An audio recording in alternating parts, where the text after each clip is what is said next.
Chapter 7, and make my hindsight your 2020, is help your team grow. Leadership means that you are willing to take your time, your talent, your capacity to help other people be better. Well, what I hope you'll find in this chapter are some very specific ideas, some very specific steps you can take to do just that. One of the things that I really believe is important is that you have to know what motivates people, right? We always talk about motivating others, but here's sort of a funny question. How can you motivate me if you don't know what motivates me, right? Well, I'm thinking of a session I did once for a big box retailer. And I was working with store managers. All right. So these are people managing $40 million, $60 million stores. So these are pretty big stores. Well, in the session, I made this point. I said, you need to ask people what motivates them. Because I believe if you ask them what motivates them, you can direct your interactions with them to that, and they'll work harder, they'll work smarter, they'll work faster.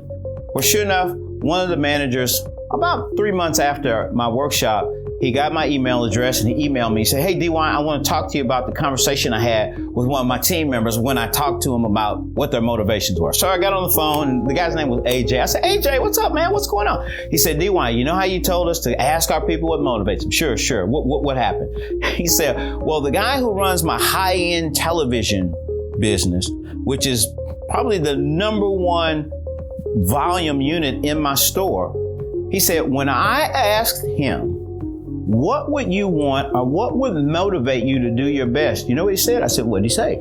He said, a taco bar. I said, come on now, AJ. He said, DY, that's what he said. A taco bar. I was like tacos that you eat? He said, yes. I said, okay, well, let me get some numbers here. I said, now, AJ, talk to me now. When we talk about he runs that part of your store, what kind of volume are we talking about?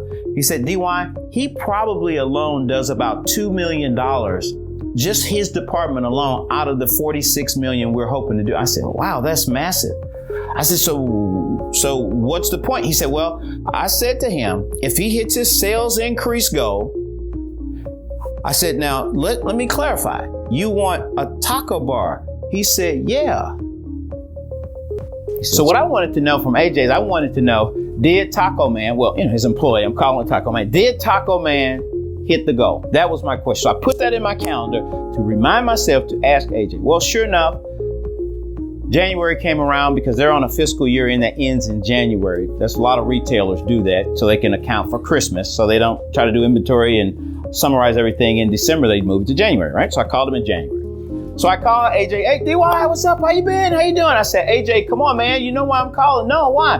Dude, what happened with Taco Man? He said, what? Taco Man, the guy. He said, oh. He said, man, he hit his goal in October. What? This guy hit his sales increase goal November, December, January, 3 months ahead of schedule. He said, yeah, he sure did.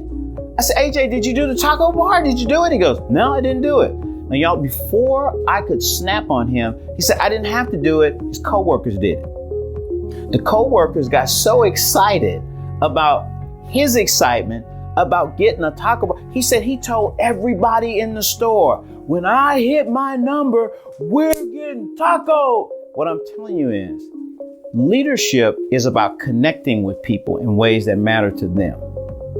Leadership is about finding those things that they don't literally motivate people. They tap into what motivates people. In this chapter, I really hope you get that. Because again, I don't know if you're a leader unless you create other leaders. I don't know if you're a leader unless I can see people changing the way they perform, the way they behave. So this is a great chapter. There's a lot here because, again, for me, this is a key element of leadership. And again, you may say, DY, I'm not in a leadership position. Fine. You don't have to be in a leadership position because that's not what leadership is. Leadership is not positional. Leadership is relational. My mother was a secretary. Now, that's how we used to say it in St. Louis back in the day. Secretary, not secretary. My mom was a secretary at the welfare office in St. Louis for 43 years. My mom helped to run the welfare office in St. Louis because she's a leader. You're going to love this chapter. I really believe it.